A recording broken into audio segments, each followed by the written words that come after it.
Hello students, good morning. मैं Kamlesh sir आज आपका स्वागत करता हूं। आज का हमारा जो क्लास रहेगा बहुत ही खास है।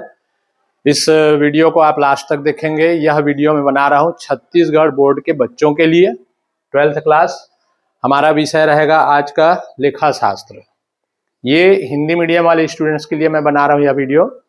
जितने भी आपके क्वेश्चन जो इम्पोर्टेंस है उसी को मैं यहाँ पर लेकर के आ रहा हूँ। आज हम यहाँ पर बात करते हैं लेखा शास्त्र में प्रादर्श प्रश्न पत्र सेट क्रमांक 1। तो सेट 1 से मैं आपको यहाँ पर कुछ क्वेश्चंस आपको बता रहा हूँ और ये जो वीडियो है पार्ट 1, पार्ट 2, पार्ट 3 में जाएगा। जितने भी बच्चे अभी तक इस चैनल को आपने सब्सक्राइब नहीं किया है आप सब्सक्राइब कर लीजिएगा और हो सके तो अपने दोस्तों को भी ज़्यादा से ज़्यादा शेयर कीजिएगा, ताकि हमारी जो मेहनत है आप लोगों के लिए है। और आप लोग इस वीडियो को 2 बार 3 बार जरूर देख लीजिए। हम तो आपके लिए मेहनत कर ही रहे हैं, आप अपने लिए मेहनत कर लीजिएगा, ठीक है। तो हमारा मेन उद्देश्य यही है कि ज़्यादा से ज़्यादा आप लोग इसका लाभ उठाएं। और ये पूरा हिंदी में मैं आपको समझाऊंगा और उन बच्चों के लिए ज़्यादा बेनिफिशियल है जो पढ़ रहे हैं और जो शुरुआत कर रहे हैं। मान लो कि हमको सर अभी पढ़ना है, उसके लिए भी ये बहुत ही इम्पोर्टेंस है। जितने भी क्वेश्चन हैं मैं बहुत आराम से आपको समझाते चले जाऊंगा, नियम के अनुसार बताते चले जाऊंगा, आप ध्यान से समझते जाइएगा, ठीक है। तो प्रादर्श प्रश्न पत्र सेट 1 से हमने लिया है। आपको यहाँ पर बता दें कि आपके प्रश्न पत्र 3 खंडों में विभाजित रहेगा, अ, ब और स में। अ जो है वो कंपलसरी है, जिसमें साझेदारी और कंपनी के पूरे सवाल और इसके थ्योरी वगैरह रहेंगे। खंड ब में आपका वित्तीय लेखांकन से संबंधित आपका प्रश्न पत्र रहेगा और खंड स आपकी कंप्यूटर्स है, ठीक है। तो खंड ब और स में से आप कोई भी आप सेलेक्ट कर सकते हैं। हम आपको खंड ब तक बताएंगे, ठीक, क्योंकि खंड स जो है वो कंप्यूटर का थ्योरी है ना। तो सबसे पहले हम चलते हैं खंड अ में, साझेदारी फर्म तथा कंपनियों के लिए लेखांकन। इसमें आपका लघुत्तरी प्रश्न आता है 1-1 नंबर का। पहला आपको हम बता दें चालू खाता क्या है, तो आप जवाब रखेंगे याद, चालू खाता व्यक्तिगत खाता होता है, ठीक है। फिर आपके पास एक क्वेश्चन आता है कि ए बी सी की पूंजी क्रमशः 20,000, 15,000, 15,000 है। 50,000 रुपया के लाभ में ब का लाभ कितना होगा जब लाभ का विभाजन पूंजी के अनुपात में किया जाता है, ठीक। तो जब लाभ का विभाजन पूंजी के अनुपात में किया जाता है बोलेगा, तो आप पूंजी को पहले तीनों साझेदारों का लिख लेना। जैसे कि यहाँ पे अ का पूंजी दिया है आपको 20,000, ब का पूंजी दिया है आपको 15,000 और सी का पूंजी दिया है आपको 15,000। तो कभी भी पूंजी के अनुपात निकालिए बोलेगा तो ध्यान दीजिए, पूंजी को आप पहले ऐसे लिख लेना, उसके बाद इसको काट लेना जितना जीरो कटता है, जैसे 3 जीरो कटा। अब आपको क्या दिखा यहाँ पे 20:15:15 और इसको आप छोटा कर सकते हैं 5 के टेबल में, 5 चौक 20, 5 तिया 15, 5 तिया 15। तो ये आपका अनुपात बन गया 4:3:3, ठीक। अब आपको लाभ दिया है 50,000, जिसमें बी का हिस्सा पूछा है, तो बी का आपका शेयर देखिए कितना है, 3 है। तो बी का लाभ आपका निकलेगा 50,000 कुल लाभ दिया है सवाल में, 3 बटे अनुपात कैसे बांटते हैं वो भी सीख लीजिए जो बच्चे अभी तक ध्यान नहीं दिए होंगे। 4 और 3 7, 8 9 10, 3/10। इसको ऐसे जीरो काट देना बेटा, 5 तिया 15,000। तो आपके वहां पर आंसर में आपको 15,000 दिया रहेगा, 15,000 को आप आंसर में टिक लगाएंगे, लिखेंगे वहां पे, ठीक है। इस प्रकार से इसको आप पेपर में जल्दी से रफ कार्य करके आप निकाल लीजिएगा कि 15,000 कैसे निकला। उसके बाद अगला क्वेश्चन है 3 वर्षों के लाभ क्रमशः 6,000, 13,000 और 8,000 के आधार पर औसत लाभ के 2 वर्षों के क्रय पर ख्याति का मूल्यांकन क्या होगा। अब यहाँ पे आपको ख्याति का प्रश्न पूछा है। तो ये जो आपका वीडियो बन रहा है ये सेट का है, तो इसमें सभी चैप्टर्स का मिला जुला क्वेश्चन रहेगा, ठीक, जो आपके रिवीजन के लिए बेस्ट है। अब 3 वर्षों का लाभ दिया है तो तीनों वर्षों के लाभ को जोड़ करके जल्दी से आप क्या निकाल लेना, औसत लाभ निकाल लेना। औसत लाभ के लिए ये 6,000 और एक का दिया है 13,000 और एक दिया है आपको 8,000, ठीक है। इसको आप 3 से भाग देंगे तो सर क्यों 3 से, क्योंकि 3 साल का लाभ दिया है तो 3 से आप भाग दे दीजिएगा। अब इसको आप प्लस कर लीजिए, ठीक है। 13 और 6 19 और 1 20 और 7 27, 27,000 को 3 से भाग दे दीजिए। 3 निया 27, 9,000 रुपया। ये आगे आपका औसत लाभ। अब ख्याति निकाल लेंगे। औसत लाभ गुणित कितने वर्षों के क्रय के आधार पर बोला है, 2 वर्षों के, तो ये हो जाएगा 9 दूनी 18,000। तो आपके जो ऑप्शन में 18,000 रहेगा उसमें आप आंसर जवाब देंगे, ठीक है। अगला क्वेश्चन है, अवकाश ग्रहण की दशा में चिट्ठे में प्रदर्शित सामान्य संचय साझेदारों के मध्य किस अनुपात में बांटे जाते हैं। तो चिट्ठे में यदि कोई सामान्य संचय है तो उसको साझेदारों में उनके पुराने लाभ अनुपात में आप बांटेंगे। कौन से अनुपात में, पुराने अनुपात में, ठीक। अगला प्रश्न है, फर्म के सभी साझेदार एक को छोड़कर अन्य सभी साझेदार दिवालिया घोषित हो जाए तो यह किस प्रकार का समापन है। तो फर्म के सभी साझेदार या एक को छोड़कर, एक को अगर छोड़ दिया और बाकी लोग दिवालिया घोषित हो गए भैया, तो यहाँ पर आपका फर्म में रहेगा कौन, क्योंकि एक व्यक्ति तो साझेदार हो नहीं सकता, इसलिए इसका आप जवाब देंगे अनिवार्य समापन। कौन सा समापन, अनिवार्य समापन। कंपनी का स्वामी कौन होता है, तो कंपनी का स्वामी होता है समता अंशधारी। पूर्वाधिकारी अंशधारी कंपनी के स्वामी नहीं होते हैं, समता अंशधारी को आप जवाब में देंगे। ख्याति किस प्रकार की संपत्ति है, तो ख्याति होती है स्थायी संपत्ति और अमूर्त संपत्ति होती है, ठीक। ये 1 नंबर का क्वेश्चन मैंने आपको पूरा बता दिया उसके आंसर सहित। अब हम लोग चलते हैं अगले प्रश्न में, जो कि आपको देता है 3 नंबर, ठीक। प्रश्न क्रमांक 2। प्रश्न क्रमांक 2 जो लिया है वो ऋण पत्र चैप्टर से लिया गया है। सुशांत लिमिटेड ने 100 रुपये वाले 4,000 6% ऋण पत्र 5% प्रीमियम पर निर्गमित किए। संपूर्ण राशि आवेदन के साथ देय थी, आवश्यक पंजी कीजिए। अगर यहाँ पर संपूर्ण राशि आवेदन के साथ देय रहेगी तो आप 2 एंट्री मारिएगा। चूंकि ये ऋण पत्र का सवाल है तो आप इस प्रकार से जनरल एंट्री पहले खींच लेना, ठीक।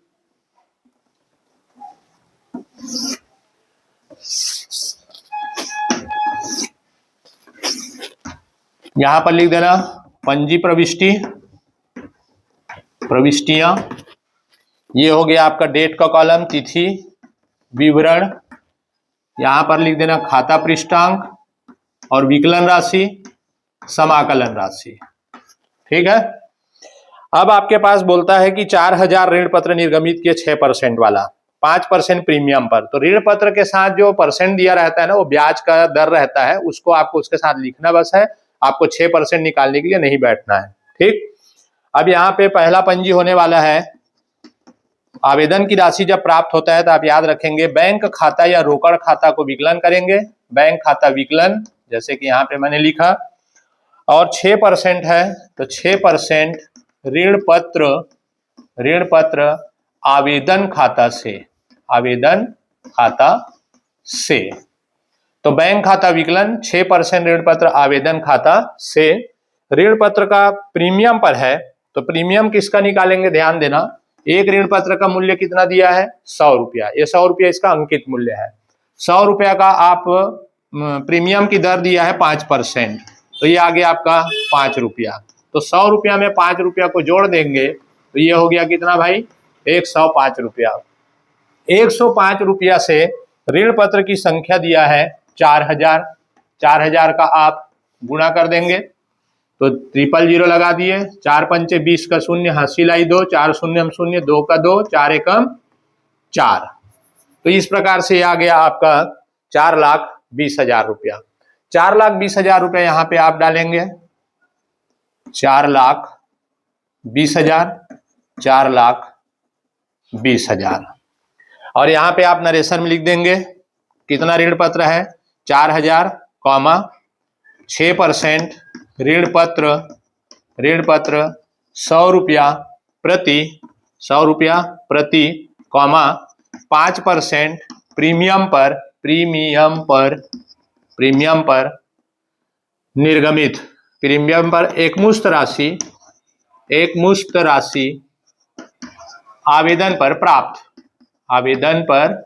प्राप्त, इस प्रकार से आप यहाँ पे एंट्री मार देंगे। 4000 6% ऋण पत्र 100 रुपया प्रति 5% प्रीमियम पर एकमुश्त राशि आवेदन पर प्राप्त। ऐसा आप डिटेल में लिखेंगे तो आपके लिए अच्छा रहेगा, नहीं तो आप इसको लिख सकते थे आवेदन राशि प्राप्त होने पर। इसके बाद दूसरा एंट्री आप मारेंगे इसके हस्तांतरण का। तो हस्तांतरण में ये जो समाकलन हुआ है उसको कर देना विकलन। 6% ऋण पत्र आवेदन खाता विकलन, आवेदन खाता विकलन, ठीक। यहां लिखेंगे 6% ऋण पत्र खाता से, ये हो गया। और प्रीमियम खाता से, क्या प्रीमियम खाता से, हाँ प्रीमियम को आप इसमें तो जोड़ करके दिखाएंगे, लेकिन वही प्रीमियम को आपके यहाँ पे समाकलन में अलग से दिखाना होता है, ये ध्यान रखिएगा आवेदन वाले में। तो इसमें आ जाएगा आपका पूरा 4,20,000 रुपया, ये वाला अमाउंट। इसमें आप डालेंगे सम मूल्य से गुणा करके, यहां मैं दिखा रहा हूं, देखो 4000 गुणित 100 करना और इसमें 4000 गुणित 5 रुपया करना, तो ये हो जाएगा आपका 4 लाख और ये हो गया आपका 4 पंचे 20,000। इस प्रकार से यहाँ पे आप लिख देना आवेदन राशि का हस्तांतरण करने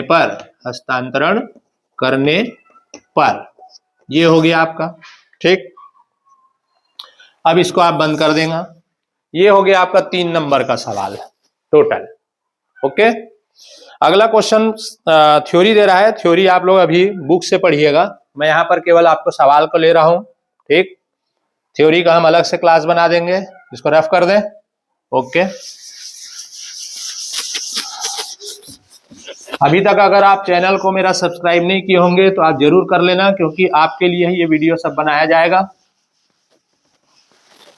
इसके बाद में फिर मैं इंग्लिश मीडियम वालों के लिए भी वीडियो डालूंगा, तो उनके लिए भी वो बेनिफिशियल रहेंगे। अगला क्वेश्चन है आपको, साझेदारी विलेख के अभाव में लागू होने वाले नियम क्या है, मतलब साझेदारी संलेख के अभाव में लागू होने वाले नियम।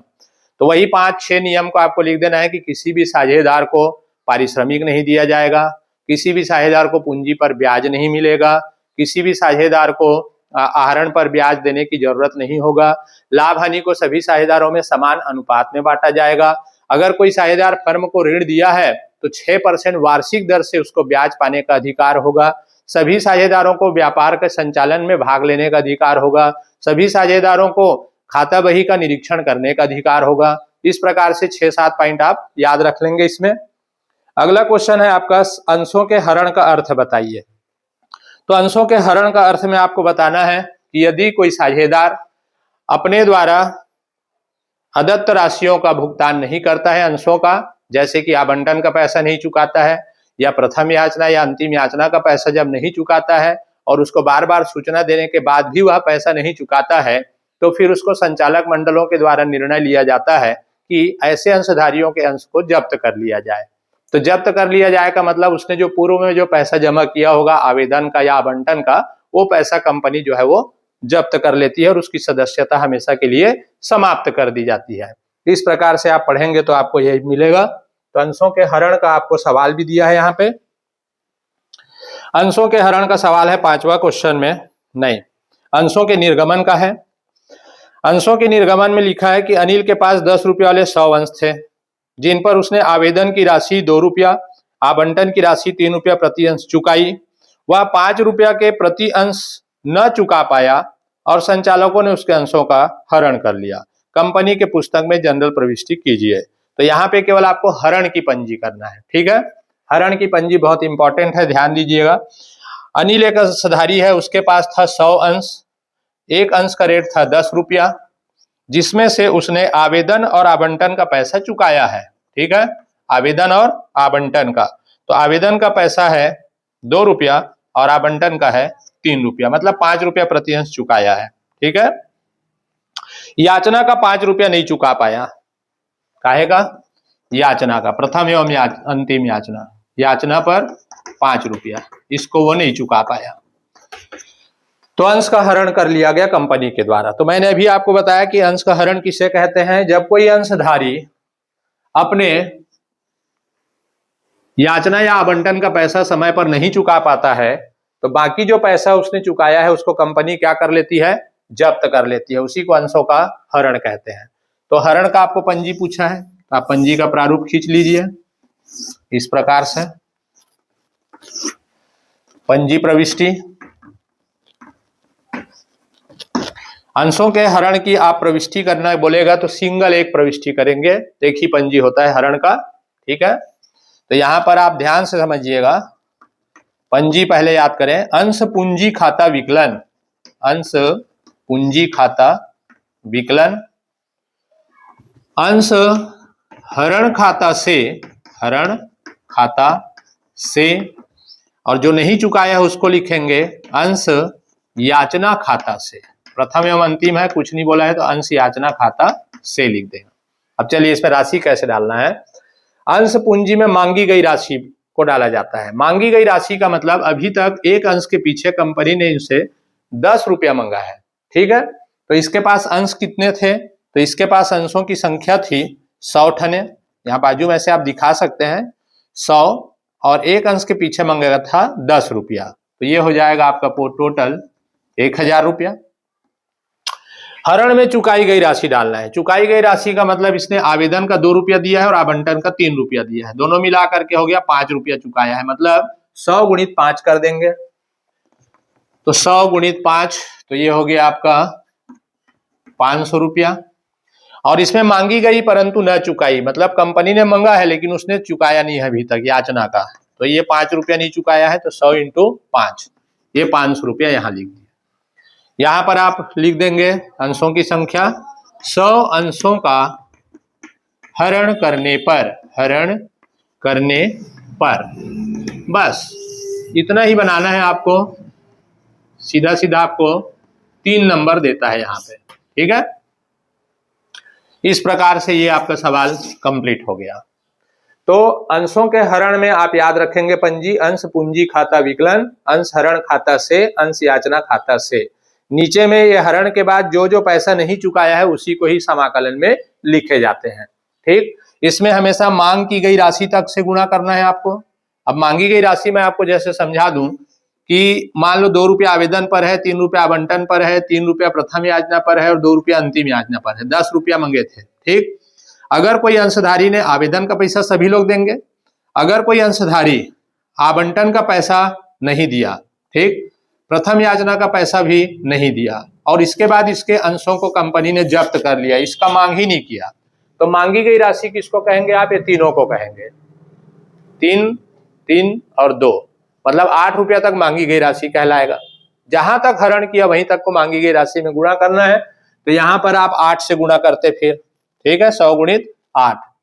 तो ये पूंजी में आपको मांगी गई राशि से गुणा करना है, हरण में चुकाई गई राशि से गुणा करना है अंशों की संख्या को, और याचना में जितना नहीं चुका पाया है उसका आप गुणा करेंगे 100 से, ठीक है, अंशों की संख्या गुणित न चुकाई गई राशि।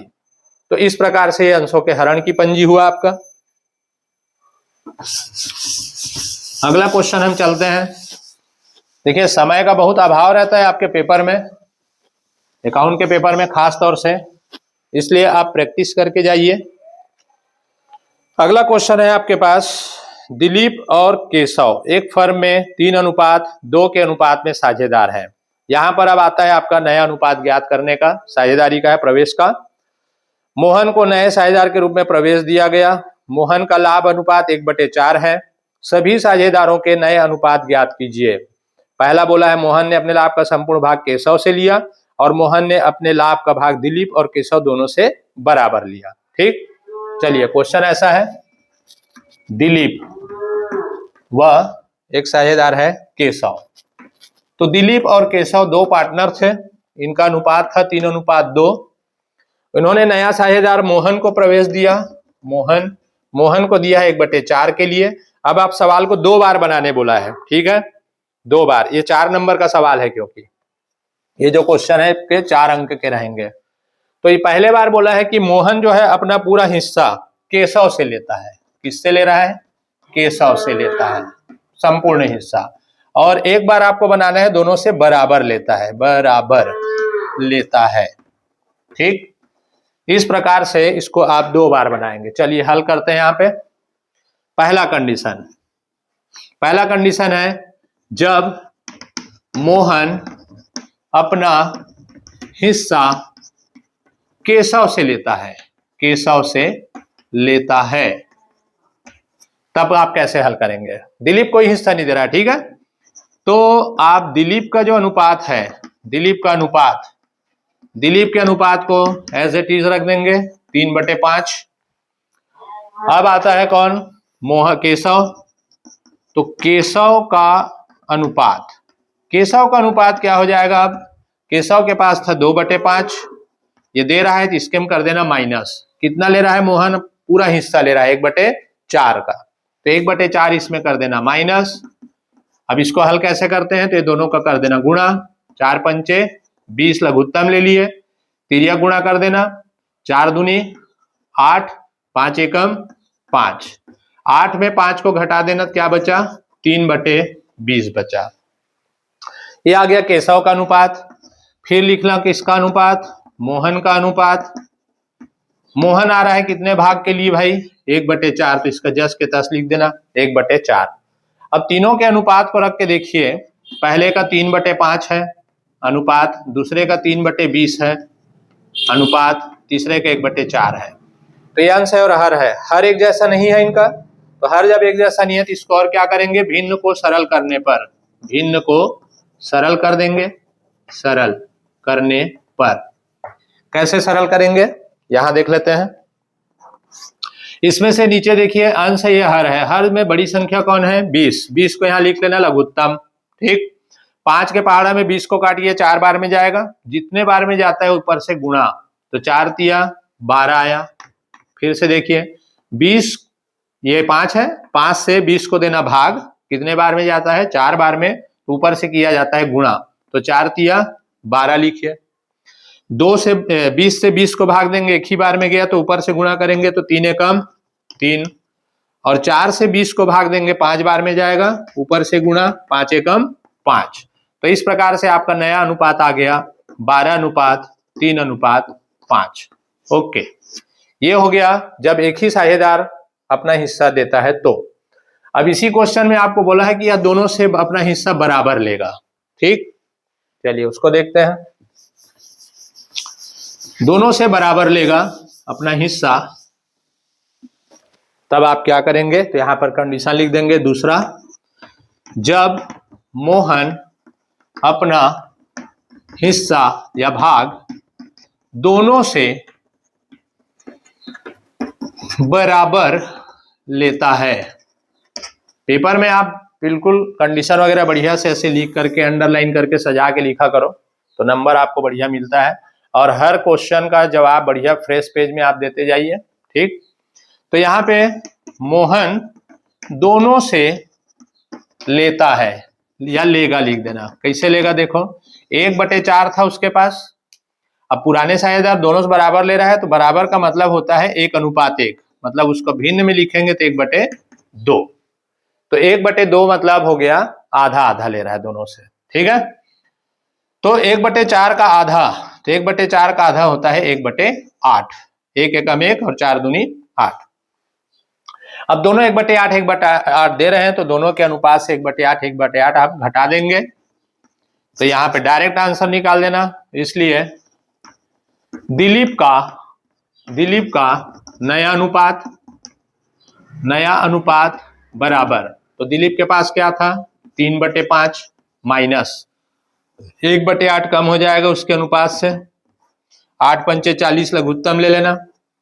अब लघुत्तम जब गुणा करके लेते हैं ना, तो क्रॉस मल्टीप्लाई कर दिया करो, ठीक है, उतना समय नहीं है आपके पास इसको करने का। तो ये 4 क्या बोला मैंने कि इन दोनों का अगर गुणा करते हो तो लघुत्तम क्या लिए 40, ठीक। अब मैं अगर 5 से इसको भाग दूंगा तो 8 बार में जाएगा, तो जितने बार में जाता है ऊपर से क्या किया जाता है गुणा, इसीलिए कहा जाता है यहाँ पे क्रॉस मल्टीप्लाई कर दो ऐसे वाले कंडीशन में, ठीक है। तो 8 तिया 24 और ये 5 एकम 5, तो 24 में 5 घटा दिए तो आ गया 19/40। ये आ गया आपका दिलीप का अनुपात। फिर निकालते हैं केशव का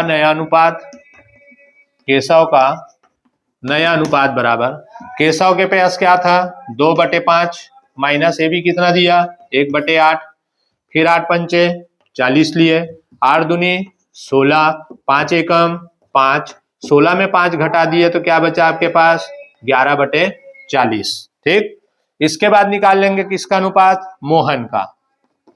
तो मोहन का अनुपात निकालने के लिए आप लोग हड़बड़ा जाते हो, कुछ मत किया करो। इनका जो टोटल आ रहा है ना नीचे में हर में 40, उसको यहाँ पर लिख लो ऐसे भी है 40 और गुणित कर दो। इसका भाग कितना है देखो 1/4, 4 एकम और ये 4 दहम 40 हो गया, 4 एकम 4 दहम 40। अब ये 10 से इसका गुणा कर देंगे तो 10 एकम 10, यहाँ लिख लो 10/40, इसका भी आ गया। ये सबसे सरल तरीका लगता है। अब यहाँ पर आप अनुपात लिख लिए 19:11:10, ये हो गया इनका फाइनल आंसर। ठीक, तो इस प्रकार से ये जो क्वेश्चन है आपके 4 नंबर के आते हैं। तो 4 नंबर के क्वेश्चन के हिसाब से ठीक क्वेश्चन है। चलिए इसको भी हम रफ कर देते हैं। अगर आपको समझ नहीं आएगा तो आप बिल्कुल कमेंट्स करके हमको बता सकते हैं और हम आपको सरल ढंग से समझाने का प्रयास करेंगे। ये हो गया क्वेश्चन। अगला क्वेश्चन आपका आता है क्वेश्चन नंबर, हाँ इसी में अथवा भी में है, अथवा भी हम आपको बताते हैं। अथवा में आपको ख्याति का मूल्यांकन का क्वेश्चन दिया है। ठीक है, एक व्यापार की विनियोजित पूंजी 1 लाख है। इस प्रकार के व्यवसाय में 10% आय अपेक्षित है। पिछले 3 वर्षों का औसत लाभ 12,000 है। साझेदारी संलेख के अनुसार ख्याति का मूल्यांकन अधिलाभ के 2 वर्षों के क्रय के आधार पर करना है। ख्याति का मूल्य ज्ञात कीजिए। ठीक, यहाँ पर आप पेपर में लिखेंगे ख्याति का मूल्यांकन। इसका हमने अलग से वीडियो भी डाला हुआ है पूरा ख्याति का, आप जाकर के देख सकते हैं। ठीक है, 4 विधियों का 5 विधियों का वीडियो हमने डाल चुके हैं यहाँ पे। तो ख्याति का मूल्यांकन कौन सा विधि बोला है, अधिलाभ विधि, अधिलाभ विधि। चलिए सबसे पहले बार हम समझते हैं कि ये बनता कैसे है। दिया क्या क्या है, तो पहला दिया है आपको विनियोजित पूंजी। विनियोजित पूंजी का मतलब होता है कि साझेदारों के द्वारा लगाया गया पूंजी का योग। तो विनियोजित पूंजी फर्म में लगा है 1 लाख। इस पर लाभ कमाना चाहता है व्यापारी कितना, लाभ की दर ये दिया है आपको 10%, 10%। अब इन दोनों से आप निकाल लेना क्या चीज, सामान्य लाभ। क्या लाभ, सामान्य लाभ। ये विनियोजित पूंजी लिख लेना 1 लाख को, और लाभ की दर 10%, मतलब 1 लाख का 10% निकाल लीजिए, ये आ गया आपका 10,000 सामान्य लाभ। इसके बाद चौथा नंबर में आप लिख लो, दिया है सवाल में औसत लाभ। औसत लाभ कितना दिया है देख सकते हैं आप, सवाल से मैं बता रहा हूं आपको 12,000 दिए हैं, जैसे कि ये 12,000। अब 5वां नंबर में आप निकाल लेंगे अधिलाभ। अधिलाभ का आप फार्मूला याद रखिए, औसत लाभ में से सामान्य लाभ को माइनस कर दो, तो आपका औसत लाभ दिया यहाँ पे 12,000 और सामान्य लाभ आपने निकाला है 10,000। तो अधिलाभ निकला आपका 2,000। 2,000 को क्रय मूल्य से गुणा कर देना। क्रय मूल्य आपको दिया है 2 वर्ष, क्रय वर्ष दिया है 2 साल, तो ये निकल जाएगा आपका ख्याति बराबर। तो ख्याति बराबर सूत्र है अधिलाभ गुणित क्रय वर्ष की संख्या। ठीक है, तो ये हो गया आपका अधिलाभ विधि से ख्याति की गणना।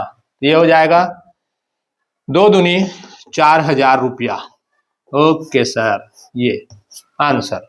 तो ये आपको इतना ही बस बनाते हैं भैया, 4 नंबर आपको मिल जाता है। ठीक, सबसे पहले आप लिख लेना विनियोजित पूंजी दिया है सवाल में, लाभ की दर भी दिया है आपको 10%। अब इन दोनों का यूज करके आप निकाल लेना सामान्य लाभ, है ना, पूंजी गुणित दर बटे 100 से, मतलब 1 लाख का 10% आपका सामान्य लाभ हो गया। औसत लाभ सवाल में दिया है आपको 12,000 रुपया। 12,000 में 10,000 को घटा देना तो अधिलाभ निकल जाएगा, और अधिलाभ को फिर ख्याति से कर देना, अधिलाभ गुणित क्रय वर्ष की संख्या आपको दिया रहेगा, तो क्रय वर्ष से गुणा कर देना, तो ये आ जाएगा आपका ख्याति 4,000। ठीक, ओके। तो इस प्रकार से ये भी सवाल आपके लिए इंपॉर्टेंस है। ख्याति के मूल्यांकन की 5 विधियां आपने पढ़ा है, औसत लाभ विधि, अधिलाभ विधि, पूंजीकरण विधि, वार्षिकी विधि, और एक होता है गुप्त ख्याति। ये हम पांचों का आपको वीडियो डाल चुके हैं, आप देख लीजिएगा हमारे चैनल में जाकर के, ठीक है। अगला क्वेश्चन आता है 4 नंबर के लिए, रवि, सोम और मंगल। ये अवकाश ग्रहण का है। अवकाश ग्रहण चैप्टर आप लोगों ने पढ़ा होगा। इसमें लाभ हानि समायोजन खाता और पूंजी खाता बनाइए बोला है, ठीक है। चलिए 1 मिनट।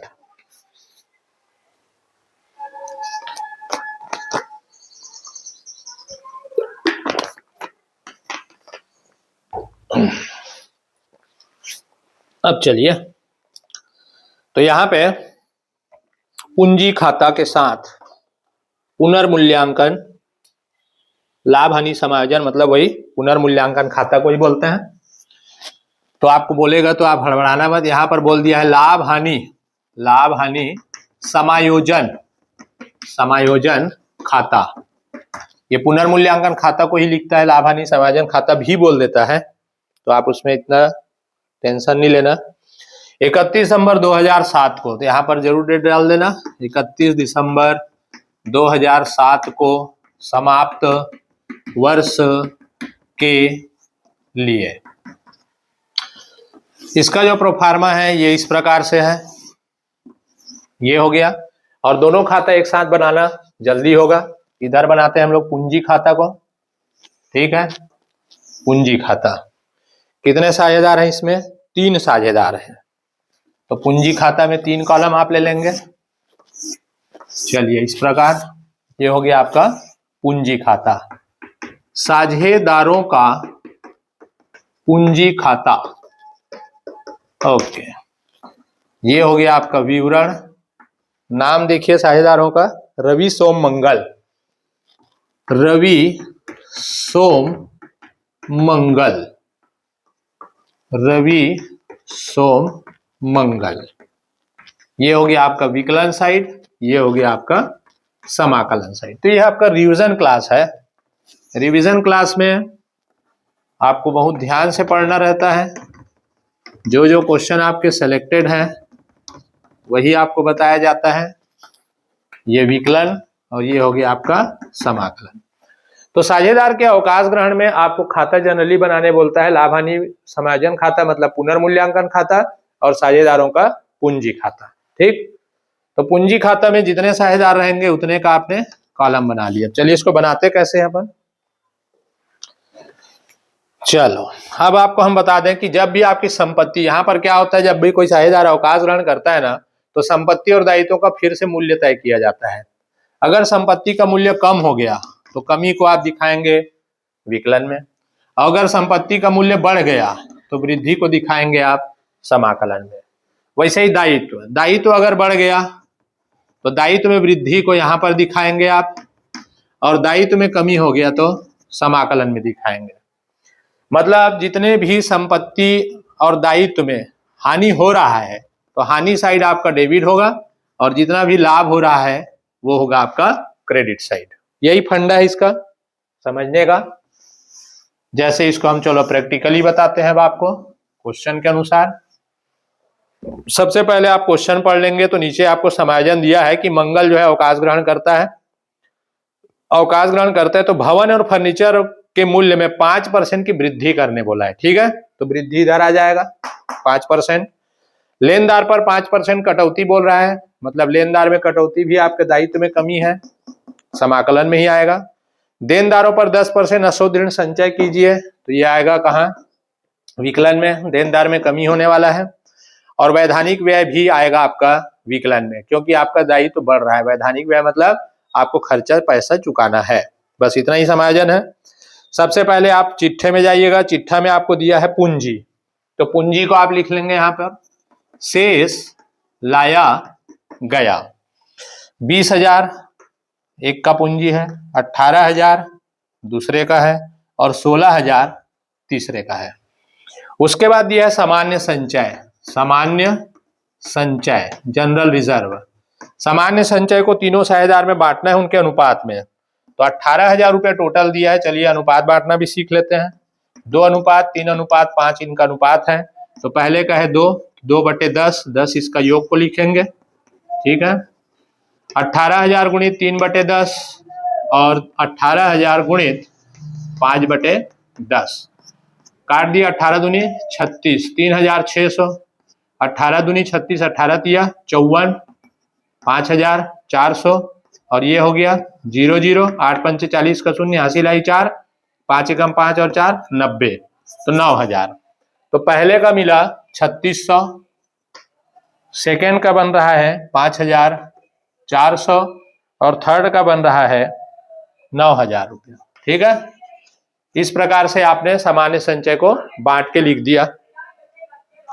इसको हम रफ कर देते हैं। अब आता है आपके पास कुछ नहीं, अब इस चिट्ठे से आपको कुछ नहीं लेना है, सीधा समायोजन में जाना रहता है और समायोजन में जाकर के कमी वृद्धि को आप देखेंगे।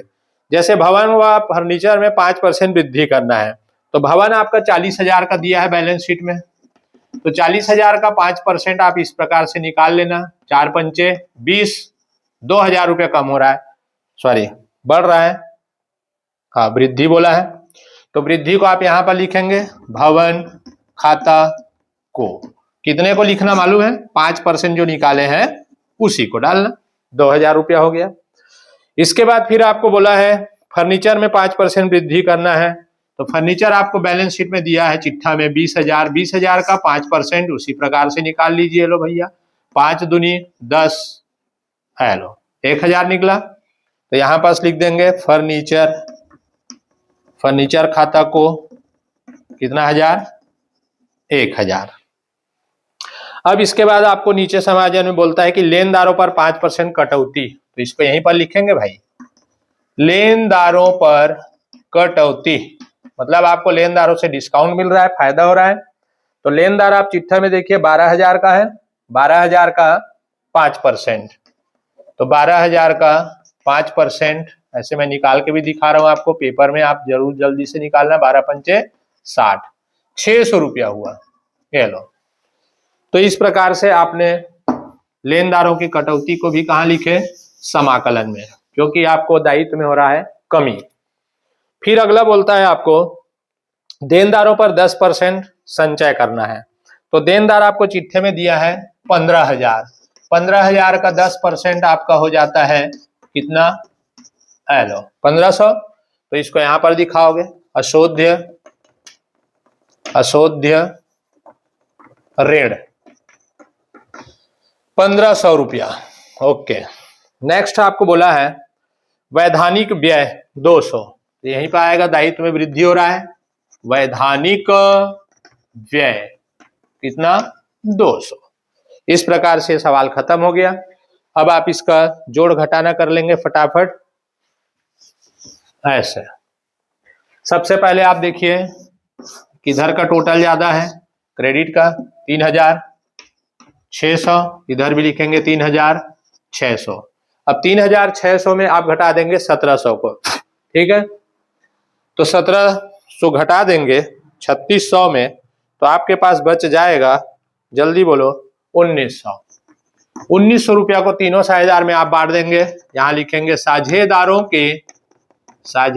के पूंजी खाता लिखा जाता है, ठीक है, इसको ये पूंजी खाता में जाता है, और पूंजी खाता में लिखेंगे तो तीनों साझेदारों में बांट देंगे, रवि में, सोम में और किस में, मंगल में। यस, इसमें सभी साझेदारों को लाभ का हिस्सा मिलेगा, ठीक है, रिटायरमेंट वाले में। अनुपात क्या दिया इनका, 2:3:5, 2:3:5, तो इसका टोटल आया था 10, तो इसको हम 10 से भाग दिए, 190 आया, तो 190 गुणित 2 पहले का आ जाएगा, तो ये आ जाएगा 0, 9 दूनी 18 का हासिल है 1, 2 एकम 2 और 1 3, 380 रुपया रवि का बना।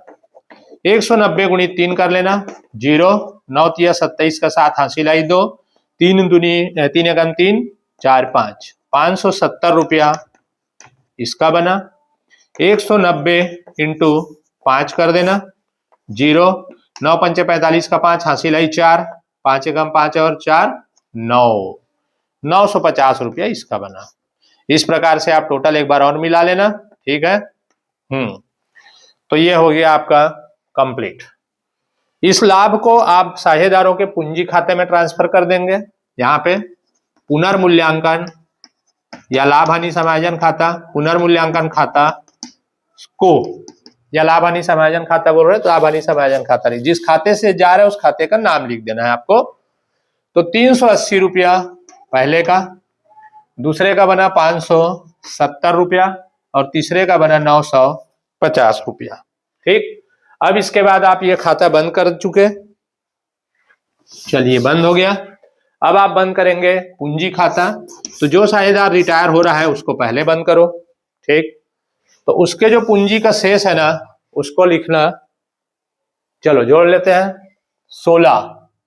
16 और 9 जोड़ लीजिए, तो 16 और 4 20 25, 25,950 रुपया हो रहा है ये, 25,950।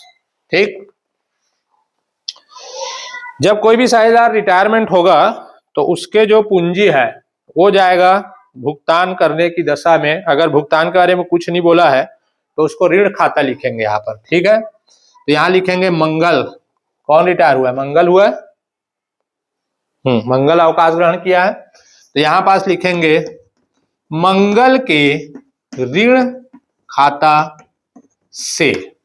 ठीक, और मंगल का ऋण खाता में डालेंगे 25,950, ये बैलेंस टोटल लिख देंगे 25,950। बाकी लोग फर्म में रहेंगे तो उसको लिखेंगे शेष ले गए, शेष ले गए 20 और 3 23, 23,980, 23,980।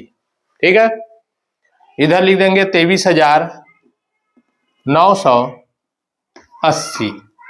इसी प्रकार इसका टोटल लगा लीजिए 18, 23, 23,970, 23,970, यहाँ लिखेंगे 23,970। ठीक, और टोटल भी लगा देंगे 23,980 एक का, 23,970 दूसरे का। इस प्रकार से ये सवाल आपका बन गया, ये देता है आपको 4 नंबर। ठीक, ओके, नेक्स्ट क्वेश्चन और लेते हैं। जोड़ने घटाने का जो काम है उसको आपको थोड़ा से रफली जल्दी करना होगा और करेक्ट भी करने होंगे। आप जब यहाँ पर अकाउंट बनाएंगे पुनर्मूल्यांकन खाता और पूंजी खाता आप एक साथ बनाइएगा तो उससे जल्दी होता है काम, जैसे अभी मैंने आपको बताया। ठीक, अब अगला क्वेश्चन आता है आपका, इसमें आपको बोला है क्वेश्चन नंबर अथवा है, इसमें अथवा भी मैं बता देता हूं।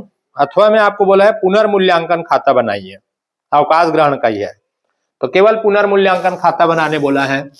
तो पुनर्मूल्यांकन खाता आप खींच लेंगे इस प्रकार से, पुनर्मूल्यांकन खाता, डेट यहां पर आप डाल देना, नीचे में मैं जगह नहीं छोड़ पाया। ये रहेगा आपका विवरण राशि, विवरण राशि। ओके, ये हो गया आपका विकलन पक्ष और ये समाकलन पक्ष। ठीक, तो मैंने आपको पुनर्मूल्यांकन खाता का नियम बताया कि संपत्ति में कमी होगी तो किधर लिखेंगे, विकलन में, और संपत्ति में वृद्धि होगा तो समाकलन में।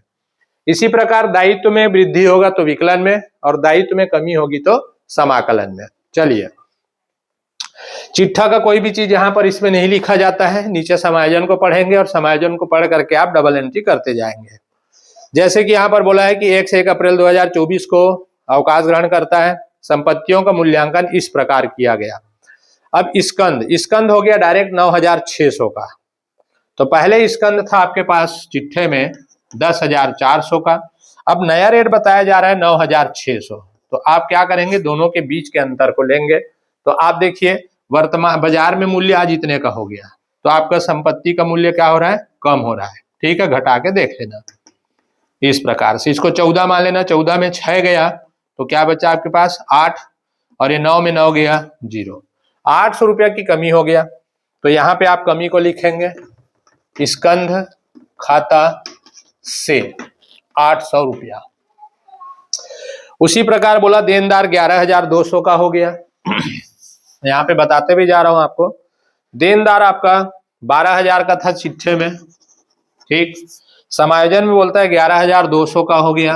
आप देख लीजिए कमी हो गया कितने का, 800 रुपए का। तो 800 की कमी हो गया, तो यहाँ पास फिर लिखेंगे देनदार खाता से 800 रुपया। ठीक है, इसके बाद बोला है मशीन 8,800 का हो गया, तो मशीन था 9,600 का, अब हो गया 8,800 का। घटा देंगे, इसको 16 मानेंगे, 16 में 8 गया, 8 बचा, फिर यहाँ 800 का हो गया। तो यहाँ पर हम लिखेंगे संपत्ति का नाम क्या था, मशीन। मशीन खाता से 800 रुपए। फिर बोला है कि भवन 17,600 का हो गया, भवन 17,600 का हो गया। तो भवन था कितने का, 17,600 का हो गया। भवन था हमारा 14,400 का। हेलो, तो घटा देंगे, 6 में 4 गया, 2 बचा, 7 में 4 गया, 3 बचा, 32 रुपया आपका बढ़ गया। काहे का मूल्य, भवन का मूल्य। तो यहाँ वृद्धि होगा तो इधर लिखना, भवन खाता को 3,200। नेक्स्ट, अब आपको बोला है कि लेनदार का मूल्य 7,800 हो गया। तो लेनदार कितने का था सर, 9,600 का था भाई।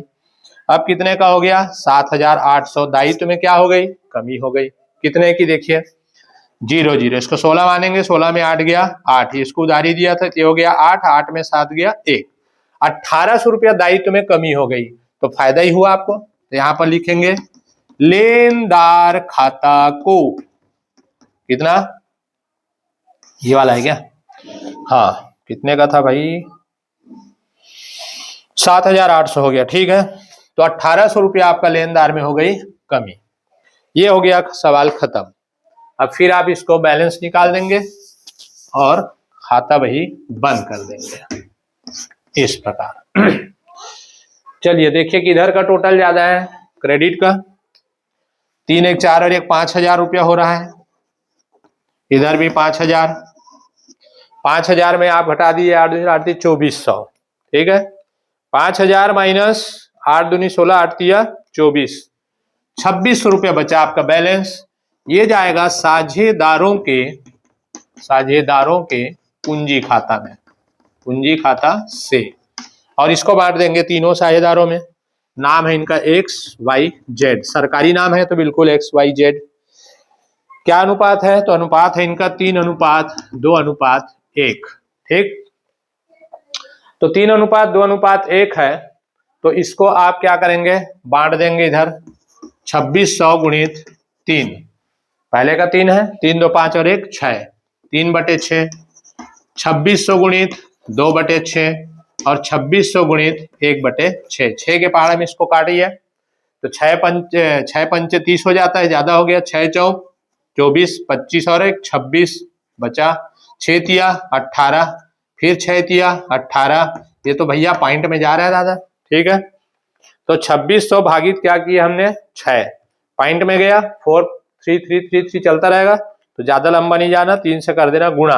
तो राउंड फिगर में इसको लिखना 1300, ये 12,999 आएगा, उसको आप राउंड फिगर में कर देना 1300। इस प्रकार से इसको भी हम डिवाइड करेंगे तो ये आएगा 4 3 3, इसका डबल कर देना तो 867 ले लेना। ठीक है, तो 867 ले लेते हैं, एक का बढ़ा के। और अगले का आएगा 4,333 ही लेना, तो ये 433, 7 और 3 10 का 0 आ रहा है बराबर। ठीक है, ये बन गया आपका पुनर्मूल्यांकन खाता। ओके, तो आई होप आपको समझ आ रहा होगा। अब इसके बाद हम 4 नंबर का लास्ट क्वेश्चन लेते हैं, फिर सीधा 6 नंबर का चलेगा, उसको हम लोग नेक्स्ट क्लास में लेंगे, आपके लिए अगले पार्ट्स में डाल देंगे। ये 4 नंबर तक का आपका क्वेश्चन हो जाएगा कंप्लीट। ठीक, ओके। अगला 4 नंबर के क्वेश्चन के लिए आपको बोल रहा है वसूली खाता बनाइए। ठीक है, वसूली खाता जो बनता है वो किसमें बनता है, फर्म के विघटन का है ये। चलिए, तो फर्म के विघटन में वसूली खाता कैसे बनता है हम लोग सीखते हैं आज। सीखे होंगे, पहले भी आप पढ़ चुके हैं, रिवीजन चल रहे हैं। तो वसूली खाता,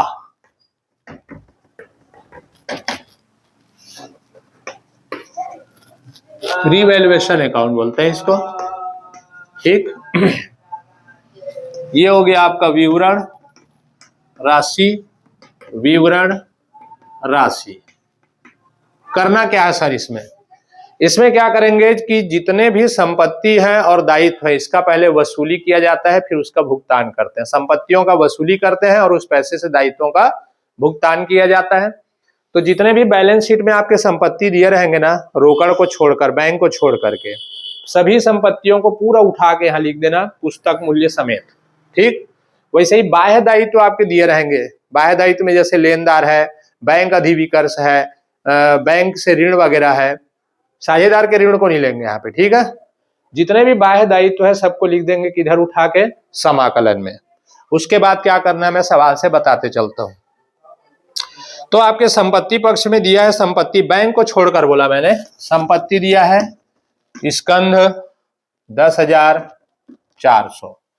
उसके बाद दिया है देनदार, कैंची चलाना है इसमें बिल्कुल, क्रॉस एंट्री, बहुत सरल चैप्टर है ये, 12,000। मशीन 9,600। और दिया है आपको भवन, भवन 14,400। ठीक, फर्म के विघटन में आपको वसूली खाता बनाने के लिए कहा जाता है। तो जितने भी संपत्ति है उसको पूरा छाप देना किस तरफ में भाई, विकलन तरफ में। इसका पंजी क्या हो गया, वसूली खाता विकलन संपत्ति खाता से। पुस्त मूल्य डाल देना है यहाँ पे, पुस्त मूल्य मतलब जो चिट्ठे में दिया है वही मूल्य को। अब इधर लिख देना है बाह्य दायित्व को। बाह्य दायित्व में एक ही है आपके पास, लेनदार खाता को। लेनदार दिया है आपको 10,000 और इसमें लिखा है एक ऋण। एक ऋण जो होता है उसको सीधा रोकड़ खाते के समाकलन में भुगतान कर दिया जाता है। ठीक है, यहाँ पे इसका एंट्री नहीं करेंगे एक ऋण का, और पूंजी को भी यहाँ नहीं लिखते हैं। तो अब क्या करें, नीचे समायोजन पढ़ेंगे। अभी जो संपत्ति है ना वो बिकेगा, कितना कितना बिकेगा सवाल बताएगा आपको। बिकेगा तो उसका एंट्री आप करना है यहाँ पे, क्या लिख के, रोकड़ या बैंक खाता। रोकड़ खाता लिख देता हूं मैं, रोकड़ खाता को। अब नीचे बोल रहा है कि साझेदार अपनी पूंजी के अनुपात में लाभ विभाजन करते हैं। ख्याति से 6,000 वसूल हुए। ठीक है, तो ख्याति हमने यहां पर लिखे थे क्या, कौन सा सवाल बना रहे हैं अपन, तो सॉरी, पुनर्मूल्यांकन खाता वाला दूसरा क्वेश्चन मैंने ले लिया है। कोई बात नहीं, जो क्वेश्चन लेना था उसमें रोकड़ को छोड़कर देनदार दिया है आपको 13,000 रुपया। एक विविध संपत्ति, विविध संपत्ति ये दिया है आपको 68,000 रुपया। और ख्याति, ये और उससे छोटा सवाल था, मैं उसके पहले वाले सवाल जो समझाया था उसको ले ला रहा था। ख्याति, ख्याति था 5,000 रुपया। ठीक, अब इधर दिया आपको लेनदार, वो ठीक था, लेनदार था आपका 10,000 का। ठीक, और एक जो ऋण है उसको लिखेंगे कहाँ बताया मैंने, रोकड़ खाते में। पूंजी को भी यहाँ पे नहीं लिखना है। अब नीचे समायोजन में पढ़ा तो इन लोग पूंजी अनुपात में अपने लाभ हानि को बांटते हैं। ख्याति से 6,000 वसूल हुए, तो यहाँ पे लिखेंगे रोकड़ खाता को। ये जो संपत्ति है ना ये वसूल होगा तो इधर ही लिखेंगे। अगर इस संपत्ति को कोई साझेदार लोग खरीद लेते हैं, साझेदार लोग ले लेंगे तो भी इधर ही लिखेंगे उनके पूंजी खाता के नाम से। अभी हम लोग फर्म में सीधा सीधा नगद भी बेच रहे हैं, तो ख्याति से कितना मिला बोला, तो ख्याति से पैसा मिला आपको 6,000 वसूल हुआ। चलो ठीक, अगला बोलता है लेनदारों को 5% कटौती पर भुगतान किया गया। तो लेनदार को भुगतान करेंगे तो इधर करेंगे, रोकड़ खाता से लेनदार। लेनदार वहां देखिए कितने का दिया है भाई, 10,000 का। 10,000 का 5% कटौती पर बोल रहा है। ठीक है, तो 10,000 का 5% कितना हो गया, जल्दी बोलिए, 500 रुपया। तो 500 रुपया घटा करके आप लेनदार को पेमेंट करेंगे, कटौती घटा के। ठीक, तो यहाँ पर लेनदार को हम पेमेंट कर रहे हैं 9,500 रुपया। जितना आप भुगतान करेंगे उसी को ही एंट्री यहाँ पे करना। उसके बाद विविध संपत्तियों से 63,000 वसूल हुए, तो यहाँ लिखेंगे विविध संपत्ति। संपत्ति बिक रहा है तो 63,000 रुपया वसूल हुए। अगला बोला है देनदारों से 8,000 वसूल हुए, तो देनदार से 8,000 वसूल हुए बस। और समापन की लागत 500 रुपया हुई, तो समापन की लागत को इधर लिखेंगे, वसूली खर्च कहलाता है, वसूली खर्च, वसूली व्यय, रोकीकरण व्यय। तो ये रोकड़ खाता से कई नामों से जाना जाता है। ये कौन है? समापन व्यय। कितना हुआ है? 500 रुपया। बस सवाल खत्म। इनको तीनों को प्लस करके बाहर कर दीजिए। 6000 प्लस 6300, 1000 प्लस 8000, तो ये हो गया आपका 77,000। ठीक, अब इसको आप बंद कर देना। बन गया ये वसूली खाता। इधर का योग ज्यादा है, देख लीजिए, इधर का कि इधर का, इस तरफ का योग ज्यादा दिख रहा है, तो जिधर का टोटल ज्यादा होगा उसको पहले जोड़ लेना। 13,000, 68,000, 5,000, 9,500 और 500। इधर का टोटल हो रहा है 96,000। ठीक है, 96,000। 96,000 का में से आप घटा देंगे उस साइड के टोटल को। ठीक है, जिसमें माइनस कर देंगे हम लोग कितना? 87,000। तो यहां पे लॉस हो गया कितने का? 9,000 रुपया का लॉस को जाएगा साझेदारों के पूंजी खाता को, और इसको बांट देंगे तीनों साझेदार में। जैसे कि यहां पास है, आपके पास दो ही साझेदार थे, ए और बी। ए और बी में बांट देंगे। तो ए और बी में कैसे बटेगा बोला है भाई? इसमें पूंजी के अनुपात में बांटना है बोला है। चलिए पूंजी अनुपात कैसे निकालते हैं, देखिए 20,000 और एक का पूंजी दिया था 40,000। ठीक है, पूंजी अनुपात बोलेगा तो टेंशन नहीं लेना, पूंजी को छोटा करके अनुपात बना लेना। 1 2 3 4 0 इसका कट गया, 4 0 इसका कट गया, तो 2:4 और छोटा हो जाएगा ये 1:2। 2 के टेबल से भाग दे दिए, तो 1:2 में इसको हम लोग भाग दे देंगे। तो ए का बनेगा 9,000, 9,000 का 1/3, और बी का बनेगा 9,000, 9,000 का 2/3, 3 तिया 9, 3,000 और 3 दूनी 6,000। तो इसका बना 3 एकम 3,000 और 3 दूनी 6,000। ये बन गया आपका वसूली खाता। सरल है। क्या था भाई? 96,000। ठीक, तो इस प्रकार से ये वसूली खाता आपका बन गया। चलिए एक बार और इसको रिवीजन कर ले जल्दी से। जितने भी संपत्ति दिए रहेंगे बैलेंस शीट में, उसको आप लिख देना किस तरफ? डेबिट साइड में, विकलन में, और बाह्य दायित्व को लिख देना किधर? क्रेडिट में। उसके बाद नीचे एडजस्टमेंट को पढ़ना, ये संपत्ति सब बिकेंगे, तो संपत्ति बिकेंगे तो किधर एंट्री मारना? समाकलन में। क्या लिखना? रोकड़ खाता को एक बार लिख देना, और संपत्तियों के नाम को यहाँ पर दिखा देना, और कितना कितना वसूल हुआ सवाल में बताएगा, उसको यहाँ पर आप लिख लेना, और लिख के तीनों का प्लस करके यहाँ लिख दिए। ठीक, अब ये लेनदार के भुगतान के बारे में बोलेगा, तो यहाँ पर लिखना रोकड़ खाता से। एक चीज ध्यान रखिएगा, लेनदार को अगर भुगतान करने के लिए कुछ नहीं बोला है सवाल में, तो आप पूरा पूरा यहाँ पर पेमेंट करेंगे उसको। हाँ, भूलना नहीं, जितना बोला है उतना किए, नहीं बोलेगा तो पूरा 10,000 का यहाँ पेमेंट करोगे रोकड़ खाता से लिख करके। ठीक, फिर विघटन व्यय, वसूली व्यय, रोकीकरण व्यय, कुछ भी व्यय बोलेगा तो उसको लिखना, यहाँ पर पेमेंट करना रोकड़ खाता से। ये 5,000 दिया था। ओके, अब इसके बाद इसका टोटल किधर का ज्यादा है उसको पहले जोड़ लेना, इधर का टोटल ज्यादा है उसमें से इनको माइनस करना। ये बैलेंस बचा, बैलेंस को पूंजी अनुपात में बांटने बोला था, हमने उसके पूंजी अनुपात निकाले थे 1:2। तो इस प्रकार से ये आपका वसूली खाता कंप्लीट हुआ। ठीक, अगले हम जो क्वेश्चन बचे हुए हैं 6 नंबर के और 8 नंबर के, उसको हम लोग आपको नेक्स्ट पार्ट्स में बताने वाले हैं, इसलिए आप इस वीडियो को अच्छे से समझ लीजिए, पढ़ लीजिएगा। ठीक है, और अपने दोस्तों को भी शेयर कीजिए, और चैनल को आप सब्सक्राइब नहीं किया तो सब्सक्राइब कर लीजिएगा, बटन को दबा लीजिएगा, ताकि आपके पास जब भी हम वीडियो डालेंगे तो आपके पास पहुंच जाएगा। ठीक है, थैंक यू।